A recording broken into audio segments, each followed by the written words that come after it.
Welcome to queen of the kitchen. நான் egg biryani செய்ய போகிறேன். எப்படின்னு பாருங்கள்.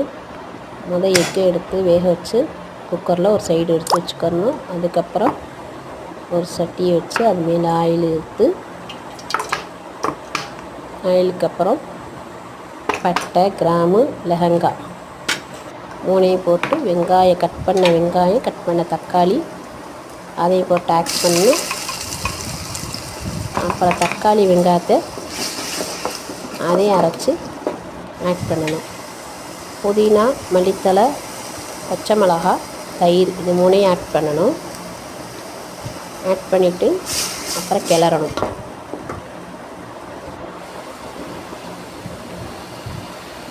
இஞ்சி பூண்டு பேஸ்ட்டு அதையும் போடணும்.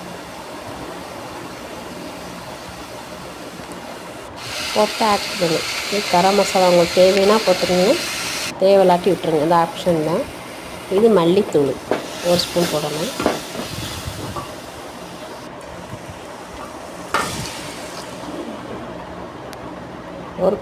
ஒரு கிளாஸ் அரிசிக்கு 2 கிளாஸ் தண்ணி.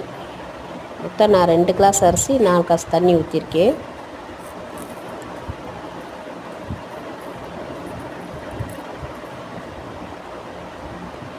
தேவைக்கேற்ப உப்பு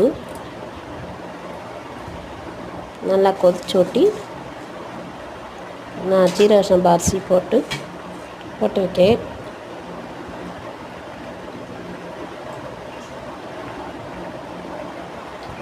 வேக வச்ச சுண்டல் இதுவும் உங்களுக்கு பிடிச்சா நீங்கள் போட்டுக்கலாம், ஆப்ஷன் தான் அதுவும். அதுக்கப்புறம் அப்படி கிளறணும்.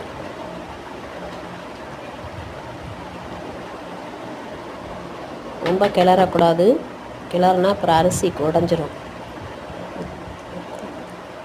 இது பட்டை, கிராம்பு தூள். இது வீட்டில் தயாரித்த நெய், கடை நெய்னாலும் நீங்கள் போட்டுக்கலாம்.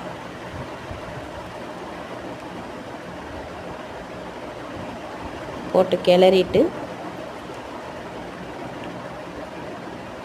அதுக்கப்புறம் லெமன் ஜூஸ்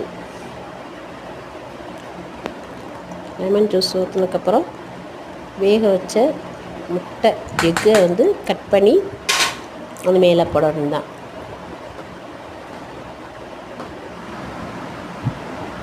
எப்படி இருக்குன்னு பார்த்து ஷேர் பண்ணுங்கள், லைக் பண்ணுங்கள் மக்களே.